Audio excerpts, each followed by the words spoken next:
They gave me a surprise vacation. Mom, you deserve a break. I canceled last minute and found them cracking my safe. I had always believed that silence was the truest sound of a home. After my husband Richard died, that silence became my only company. The soft creak of old wood, the hum of the refrigerator, the rhythmic ticking of the clock he'd repaired a dozen times. But that afternoon, my house wasn't silent. It was filled with the kind of laughter that sounds practiced, polished, and wrong. Robert and Patty were sitting on my couch, their smiles stretched too wide, their eyes darting around the room like thieves pretending to be decorators. "Mom, you need a break," Robert said, his tone that fake sweet one people use right before they take something from you. "This house is too big for you. You shouldn't be alone here all day, surrounded by ghosts and dusty memories." Patty leaned forward, crossing one leg over the other. She always wore perfume that smelled like sugar and steel. "We already planned it, Mom," she said brightly. "A surprise vacation, Palm Springs, spa treatments, massages, a beautiful hotel with a pool. You deserve it. You need to let go of this old place for a bit. You've earned it." Her words rolled off her tongue like honey poured over poison. I watched the way her fingers tapped against her knee, impatient, rhythmic, rehearsed. Robert's eyes avoided mine, flicking instead to the family portrait on the mantel, the one where he still looked at me like I was his safe place, not his burden. It's strange how quickly love can sound like dismissal when it's wrapped in pity. They told me the trip was their gift, that I wouldn't need to worry about anything. "We'll take care of the house, pay the bills while you're away," Robert said. He was careful with that phrasing, too careful. And then came the moment I had been waiting for, the real reason behind all that fake enthusiasm. "Actually, Mom," he added, clearing his throat, "we just need you to sign this small paper. It's just a temporary power of attorney, nothing serious, so we can handle the utilities and mail while you're gone, purely convenience." He slid the folder toward me like a man sliding a loaded gun across the table. I didn't touch it. Not immediately. My fingers hovered over the pen, but I could hear Richard's voice in my head, clear as if he were standing behind me. "Don't ever sign anything when they smile too much, Rosie." Robert and Patty watched me, waiting. The air between us felt heavy, thick with something unspoken. Their smiles didn't waver, but their eyes, those eyes told a different story. I looked down at the paper, then back up at them. "And why?" I asked, my tone light but sharp enough to cut glass. "Do you need legal authority to water the plants and check my mail?"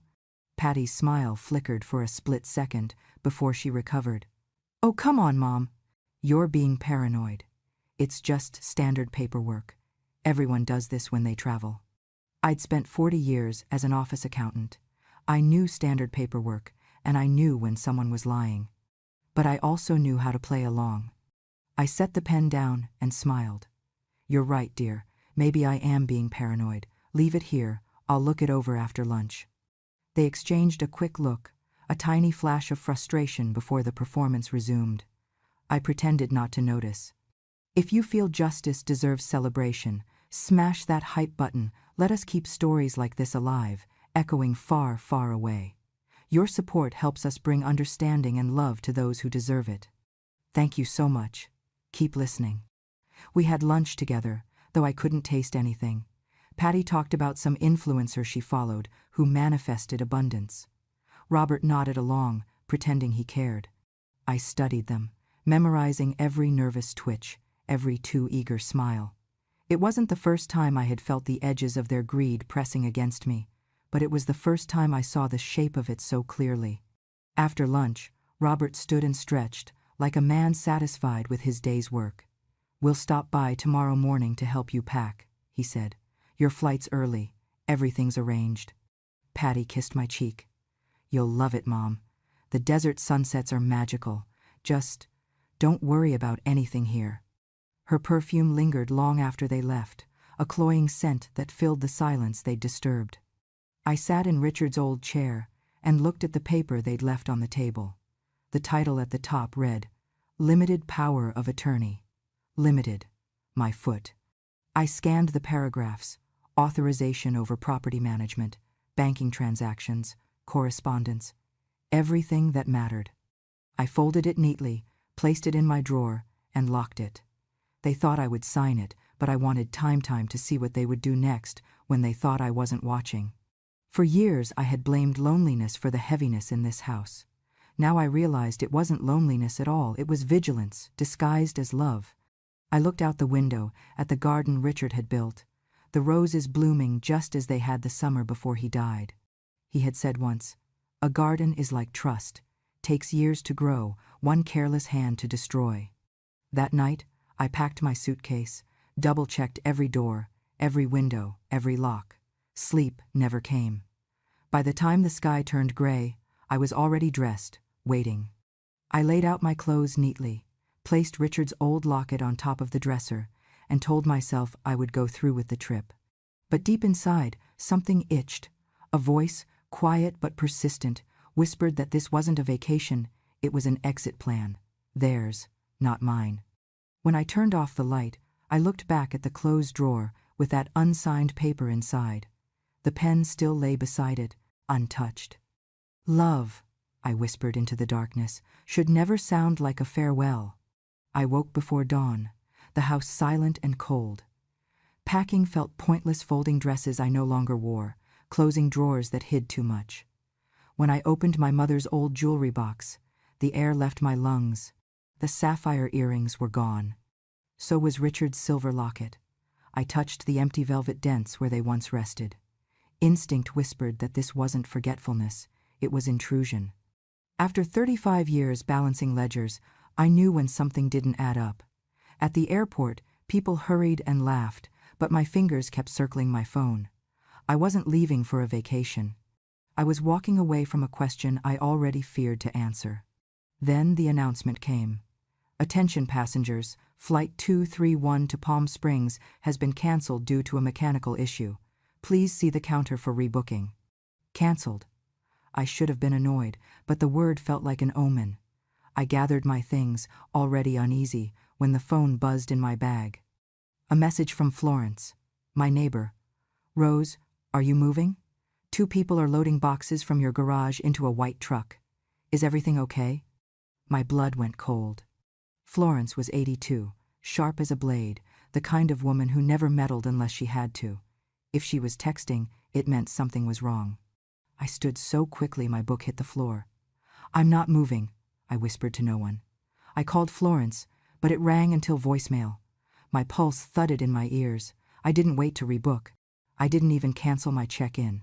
I walked straight out of the terminal, hailed the first taxi I saw, and gave the driver my address. The drive back felt longer than it should have. Every traffic light was red, every minute stretched thin.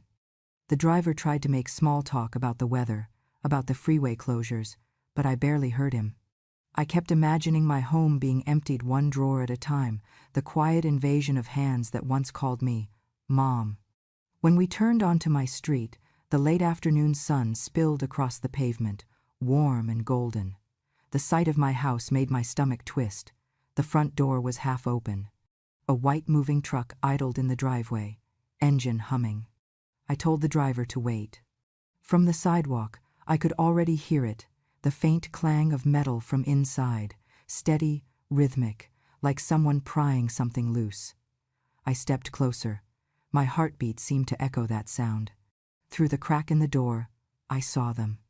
Robert stood in front of my safe, sleeves rolled up, a crowbar in his hands. Patty knelt beside him, rifling through folders and drawers, stacking envelopes and jewelry boxes into a crate. My breath caught.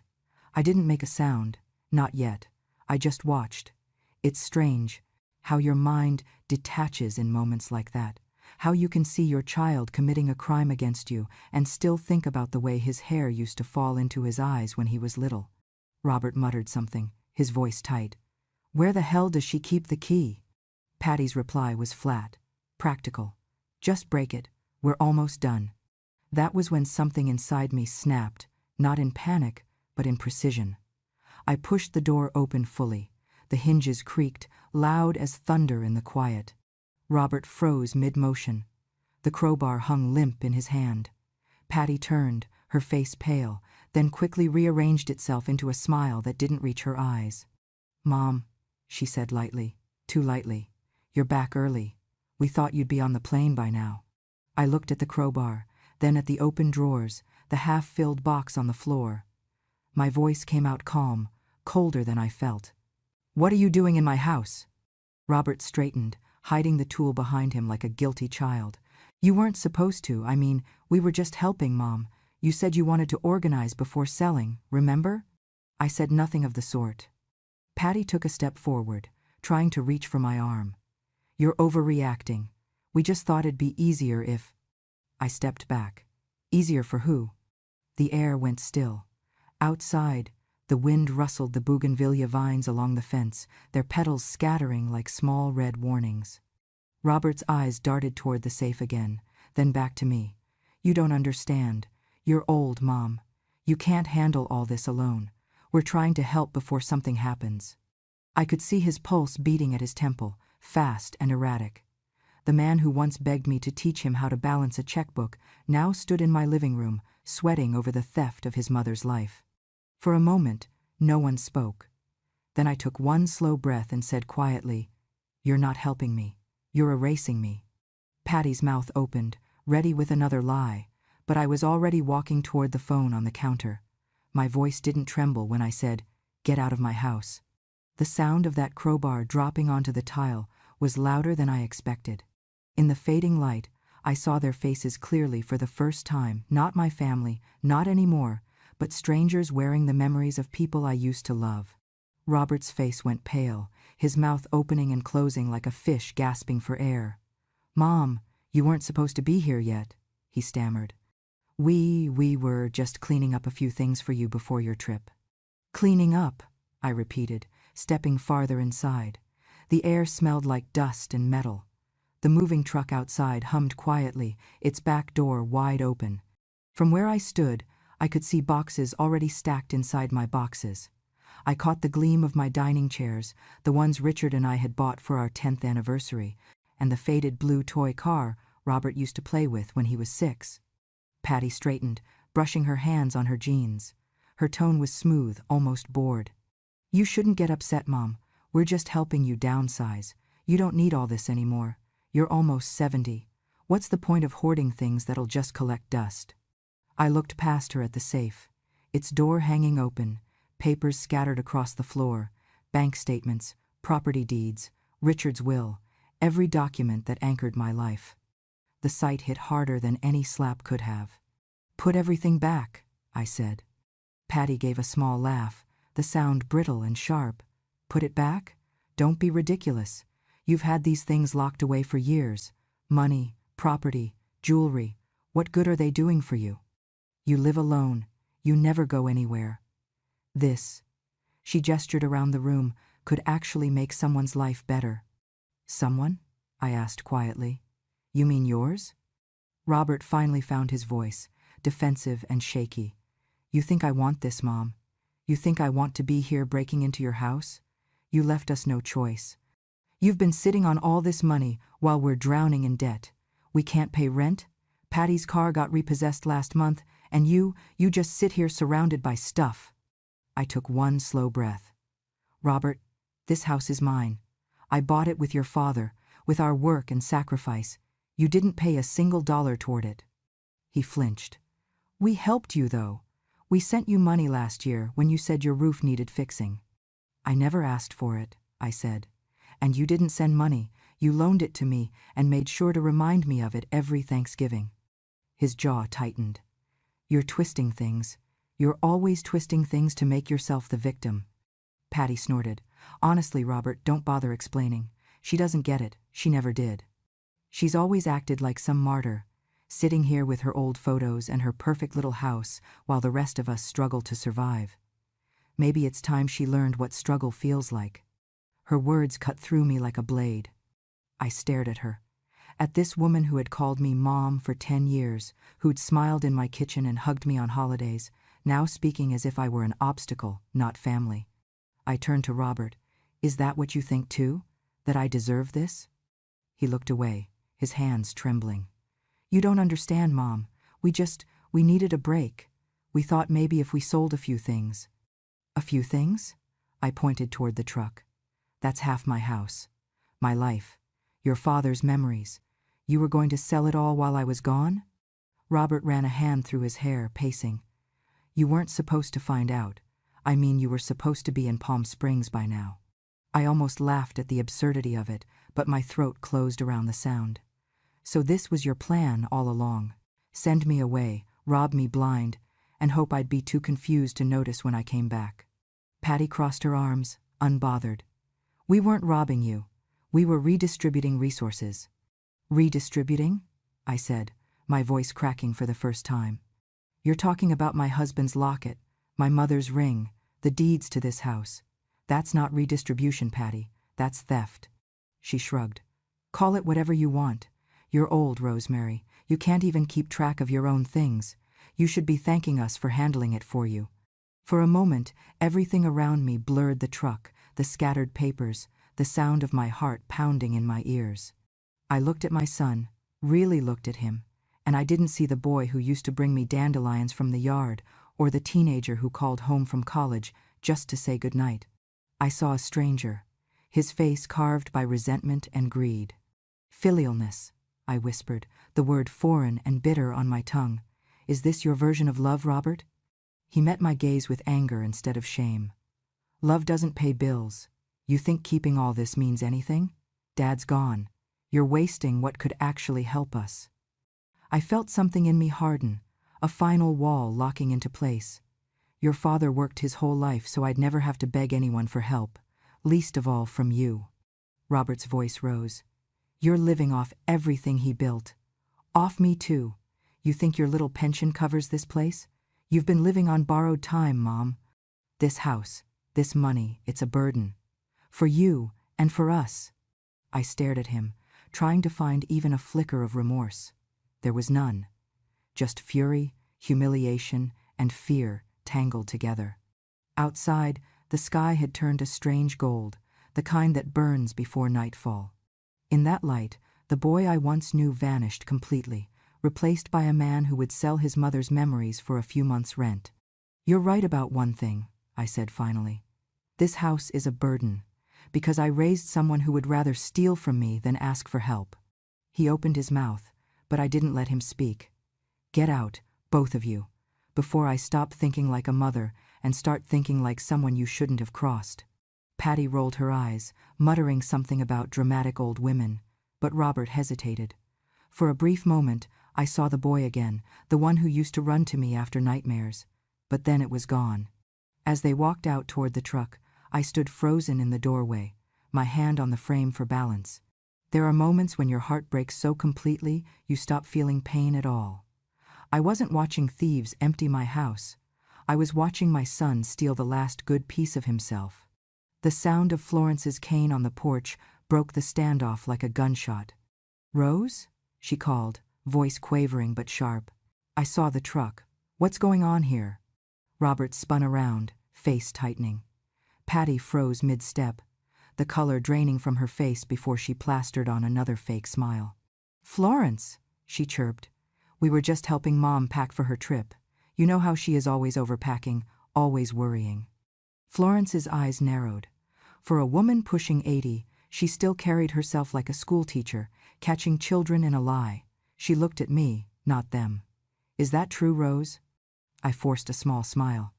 Everything's fine, Florence. They're just tidying up. Her gaze slid to the open safe, the papers scattered on the floor, the truck half filled with my belongings. That's a lot of tidying. It's fine, I repeated, a little too quickly. I couldn't risk her staying. Robert's jaw was tightening. Patty's smile was curdling. Go home, dear. Thank you for checking on me. When she finally turned and left, the silence that followed was heavy enough to choke on. The front door clicked shut, and just like that, the masks came off. Patty was the first to break. She laughed a sharp, ugly sound. Well, she said, that was close. You almost ruined everything, Rosemary. Robert sighed, dragging a hand through his hair. You should have stayed at the airport, Mom. None of this would have happened. None of this? I echoed, stepping closer. You mean the robbery? The betrayal? Which part exactly am I supposed to regret missing? He slammed his hand against the side of the safe, the metal ringing through the room. Stop acting like a victim. You've had this house paid off for years while we're drowning. You don't need all this. It's just sitting here rotting." Patty crossed her arms. "He's being practical, Rosemary. That's all. You're clinging to the past while we're trying to survive the present. Selling this place would give us a chance to start over, pay the debts, move somewhere better. You'd be comfortable too." "I'm already comfortable," I said quietly. Her eyes hardened. "You don't get it. You're old. You don't need much to die peacefully, but we're still living." For a moment, I thought I'd misheard her, but no, she said it again, slower, colder. "You don't need much to die." The words landed like ice in my chest. I looked at my son. "And you agree with this?" Robert didn't meet my eyes. He reached into his jacket and pulled out a folder. My folder. "Mom, you made this harder than it had to be," he said, flipping it open. "Remember after your heart surgery 2 years ago, you signed a few papers just in case something happened. One of them was this." He laid the document on the table. Power of attorney. My signature, faded but real. My stomach dropped. "You kept this?" "I kept it because you trusted me," he said flatly. "And because it still gives me the legal right to manage your estate if you're declared unfit." Patty smiled, triumphant. "See? You don't have to fight us. It's already done. No one's going to believe a confused old woman over a responsible businessman with documentation." She leaned closer, voice dripping with condescension. "You really thought you were in control? That's adorable." I didn't move, didn't speak. The world seemed to narrow into sound, the tick of the clock, the soft hum of the refrigerator, Robert's uneven breathing. Inside, something shifted. The panic burned away, leaving behind something colder, cleaner, clarity. I had always been careful, always cautious. Decades of bookkeeping had taught me how to see through pretty lies dressed as paperwork. They thought the power of attorney made them safe. They didn't know it was limited, temporary, and already expired. It was only valid for 6 months after my heart surgery, a safeguard Richard insisted on when I was too weak to argue. They hadn't read the fine print. But I had. I always did. Patty mistook my silence for defeat. "Don't look at me like that, Rosemary. We didn't want it to come to this. But you're impossible. You keep everything locked away, like you're planning to live forever." "Maybe I was," I said softly. Robert slammed the folder shut. "Enough. You're not thinking clearly. Let's just—" "I'm thinking more clearly than you ever have," I interrupted. "You forged kindness into obligation, turned love into debt, and called it family. And you think that makes you smarter?" He hesitated, his mouth twisting. "We're doing what has to be done." "What has to be done?" I repeated. "To whom?" Patty stepped between us, her smile fading. "Stop pretending to be the victim, Rosemary. This is survival. You're just collateral." That word collateral hung in the air like smoke. For a long moment, I said nothing. I just watched them. My son, my daughter-in-law, standing in the ruins of my living room surrounded by boxes of my life, talking about me as if I were already dead. The betrayal wasn't a knife, it was a slow suffocation. I had given them everything that mattered: trust, a home, the years of my hands holding theirs, and they had turned it into leverage. Patty broke the silence. "You should rest, Rosemary. It's been a long day. We'll handle everything now." She turned away as if the matter were settled, as if my consent no longer mattered. Robert looked back once, guilt flickering across his face before greed swallowed it whole. "You'll see," he murmured. "It's for the best." When the door closed behind them, I just stood in the empty house, staring at the paper they'd waved like a weapon. 35 years of signatures and contracts had taught me one thing: ink can lie, but time never does. They thought they had outsmarted me. They thought I was frail, frightened, and finished. But as the evening light stretched across the room, I knew one simple truth. I wasn't the one standing on borrowed time anymore. They were. I didn't sleep that night.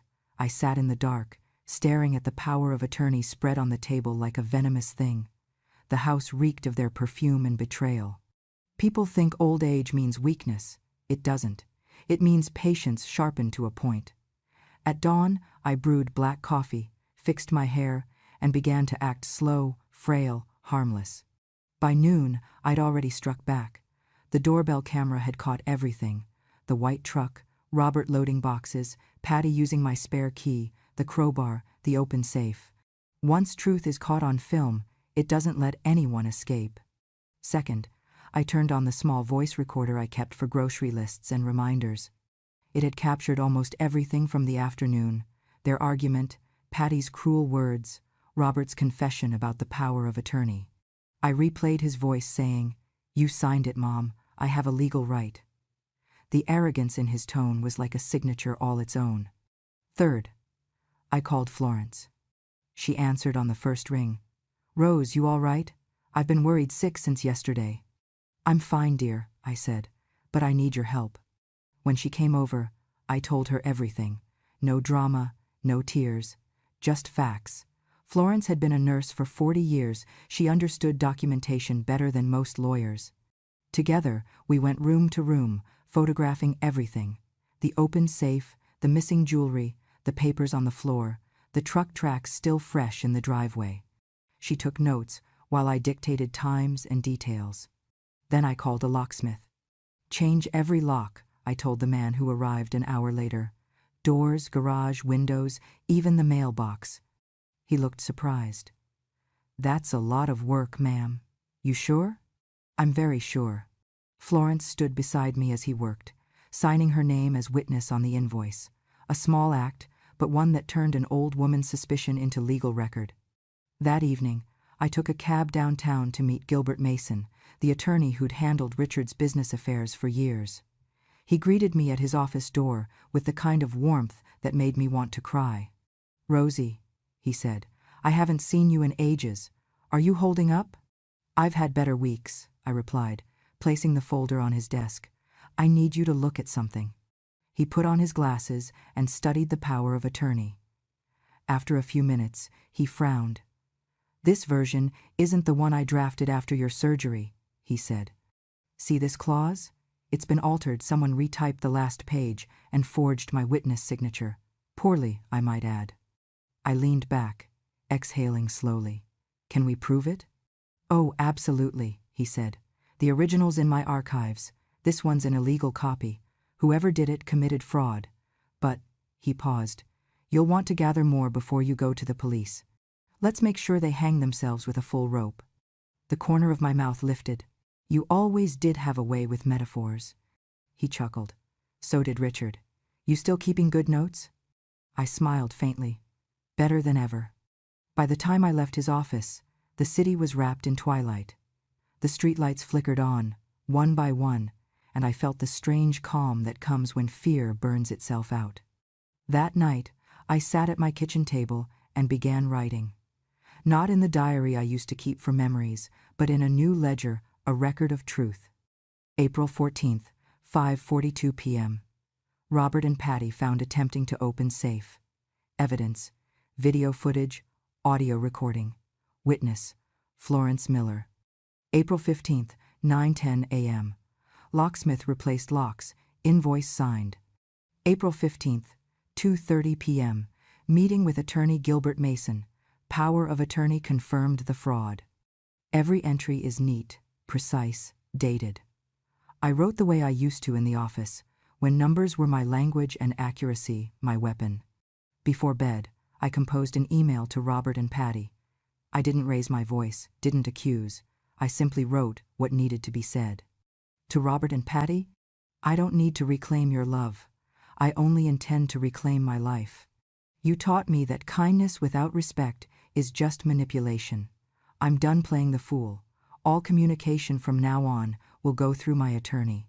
Do not return to my property. Rosemary." I hit send, then closed the laptop. Outside, the wind rustled the trees, gentle but deliberate, like the sound of pages turning.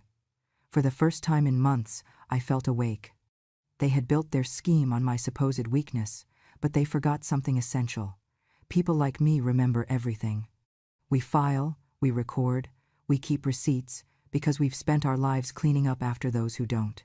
They thought they'd written me out of my own story. But I still held the pen. 2 weeks passed before the world began to close in on Robert.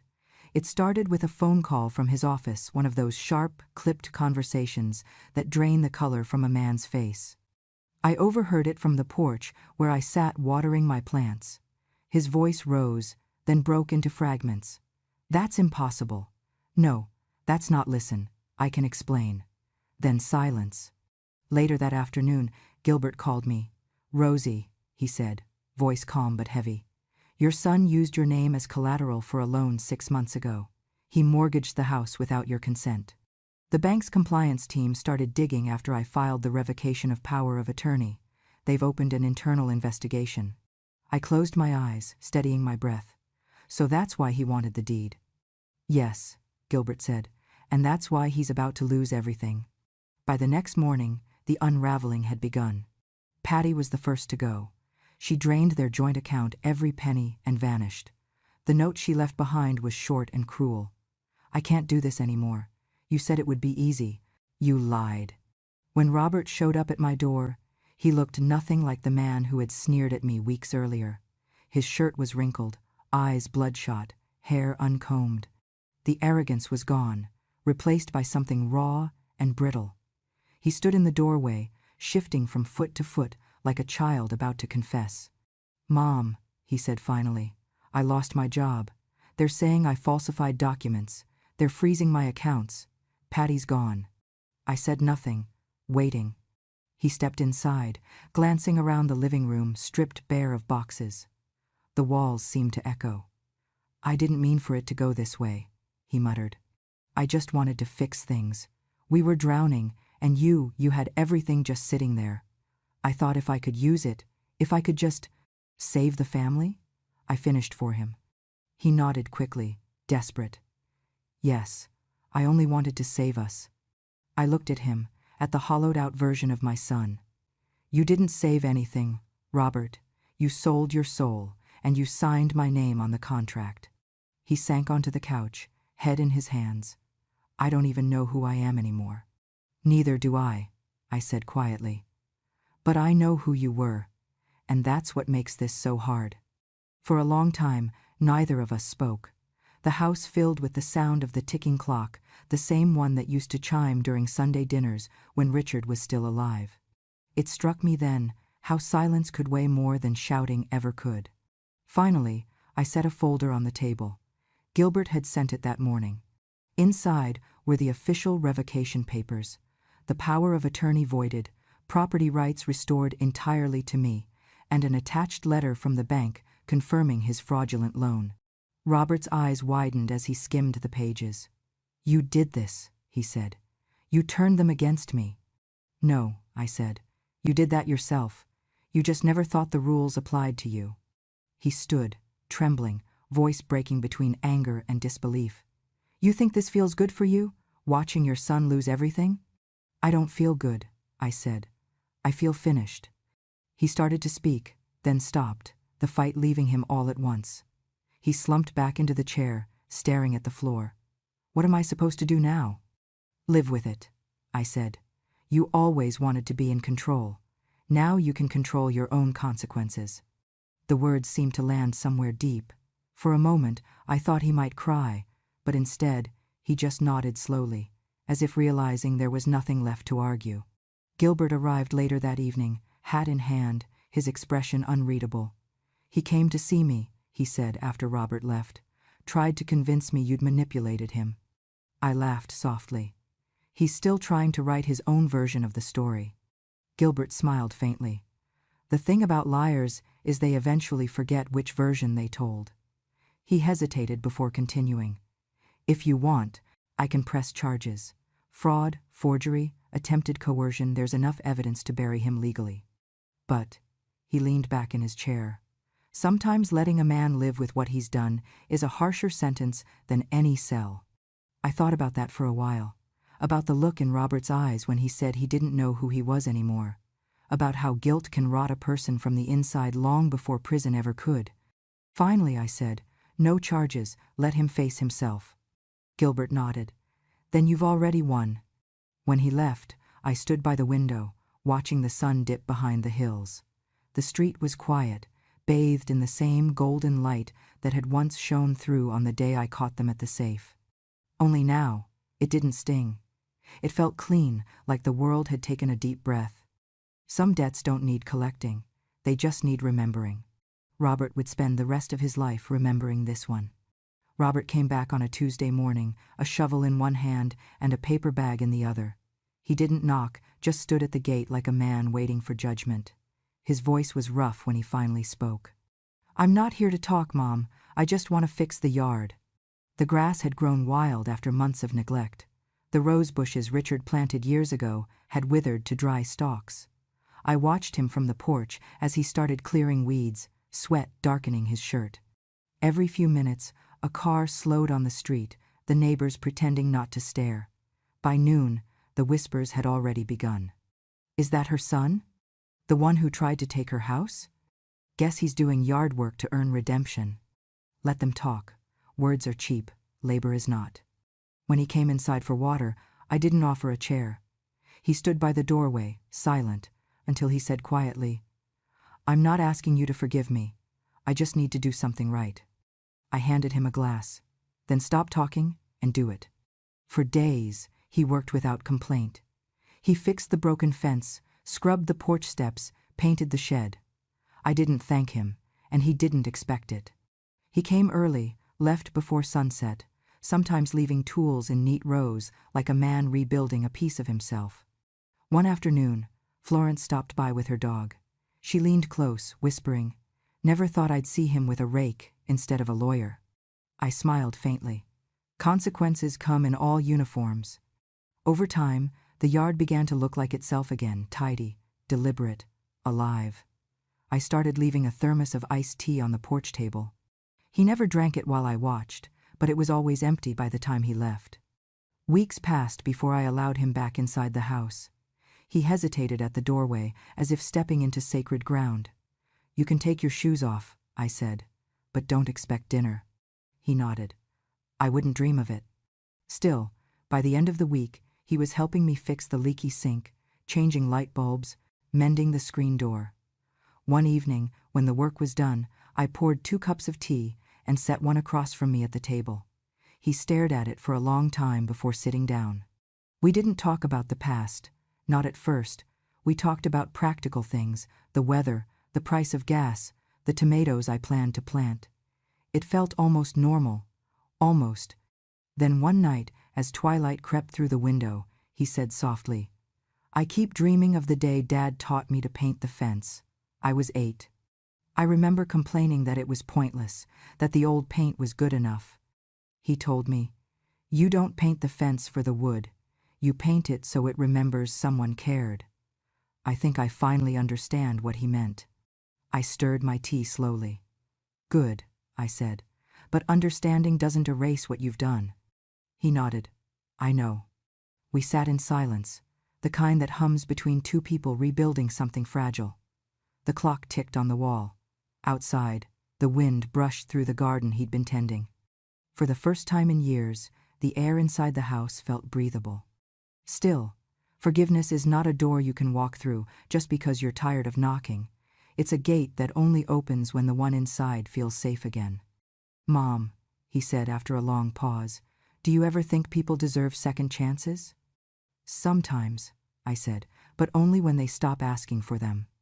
He smiled faintly. "Then I'll just keep showing up." "Do that," I said. The next morning, I found a note on the kitchen counter. No apology, no plea, just a list of things he'd fixed, and at the bottom, a line that read, "For what it's worth, thank you for letting me try." I left the note there for weeks. Some mornings, when the light hit it just right, I could almost see the boy he used to be, the one who ran through the yard barefoot, chasing after Richard with a paintbrush too big for his hands. Maybe redemption isn't about being forgiven. Maybe it's about being useful again, even in small ways. A month later, the neighbors stopped whispering. Florence started bringing him lemonade. People nodded when he passed by, as if hard work had rewritten his reputation one afternoon at a time. That night, as we finished fixing the last hinge on the shed, he said quietly, "I know this doesn't make it right." "It doesn't," I agreed. but it makes it less wrong." He smiled, tired but sincere. "That's enough for me." I looked at him, the man who had stolen from me, betrayed me, and now knelt in my dirt, rebuilding what he once tried to erase. The ache in my chest was still there, but it no longer burned. "Robert," I said, "your father once told me forgiveness is like pruning. You cut the dead branches, but you don't throw away the tree. You wait to see if it grows again." He met my eyes. "Do you think I will?" "I don't know," I said honestly, "but I'm willing to watch." And that was the truest thing I'd said in years. A year later, the house no longer looked like a battlefield. The walls were a soft cream again, the color Richard had once called honest sunlight. The front garden, his garden, was alive with color, lavender, marigolds, and the white roses he'd planted for our anniversary. I'd spent months restoring it, but truth be told, it restored me first. Robert still came by every Saturday. He parked at the curb, never in the driveway, as if too respectful or too guilty to cross that invisible line without permission. He brought groceries sometimes, or tools, or just himself with calloused hands and quieter eyes. He was thinner, humbler, the kind of man who looked like he'd learned the taste of silence. Patty was gone. Completely. No letters, no calls, no trace online. Florence once joked she'd probably fled to Arizona to start stealing from another family, but I didn't laugh. Some disappearances don't deserve jokes. They deserve forgetfulness. Robert had found steady work at a repair shop. Modest, tiring, but honest. He paid small amounts each month toward the restitution agreement, cash, never excuses. He refused to call it repayment. "It's not about the money, Mom," he'd said once, placing the envelope on the table. "It's about returning something to gravity." I didn't answer. I just nodded. In early spring, Gilbert sent me a thick envelope with his familiar signature in blue ink. Inside was a single-page letter. "This is to certify that the property at 2180 Oakwood Avenue is now and permanently registered under the sole ownership of Mrs. Rosemary Baker." I held the paper against my chest for a long while. The house that had been nearly stolen, the life that had almost been rewritten, was now truly mine again. No loopholes, no signatures but my own. Florence came by that afternoon with a small box wrapped in tissue paper. "Before you open it," she said, "promise me you won't cry. I'm too old to handle sentimental puddles." Inside was a locket, silver, simple, and heavier than it looked. On one side was a photo of Richard, his soft smile frozen in time.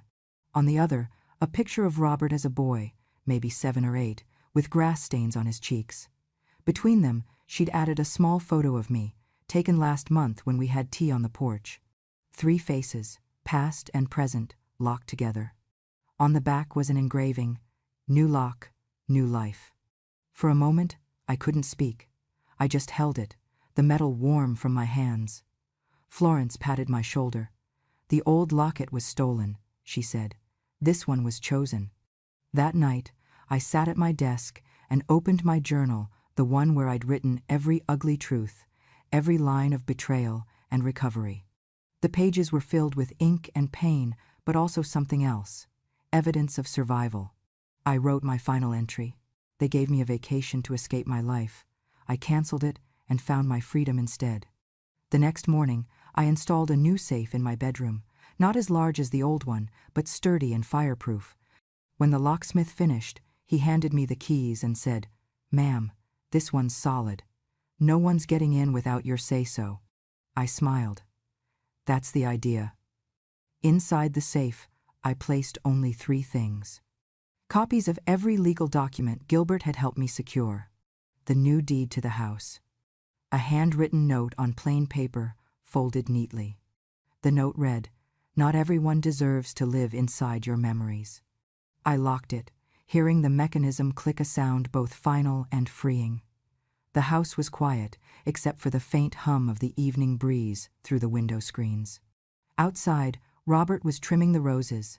Florence waved from across the street, her dog tugging at the leash. The world had gone on spinning, as it always does, but slower, softer, as if out of respect for what had been mended. I made myself tea and sat by the window where Richard used to read the newspaper. The same light fell across the room, but it felt different now earned. I ran my thumb over the new locket and whispered, "You'd be proud, Richard." Not because I forgave him, but because I remembered how to protect myself. I stood, checked the locks on every door, and for the first time in years, I didn't do it out of fear. I did it out of ownership. Peace doesn't always come with forgiveness. Sometimes it comes with boundaries, reinforced by steel and memory. As night settled over the quiet California street, I turned off the lights, the safe humming quietly behind me. Justice, I realized, doesn't always wear a badge or swing a gavel. Sometimes, it sounds like a lock clicking shut in the hands of a woman who finally learned when to close the door. And that's how it happened the day they sent me on a vacation and I came home to find the truth instead. I didn't need palm trees or hotel beds to find peace. I found it right here, inside the same four walls they tried to take from me. If my story reached something inside you, if you believe justice can be quiet, strong, and patient, then stay with me. Subscribe to Grandma True Stories, where every week I share what life teaches when the world thinks you're too old to learn. Stories of betrayal, courage, memory, and the kind of strength that only comes with time. Because sometimes the softest voices tell the loudest truths. Thank you for listening, and remember, wisdom doesn't shout, it remembers.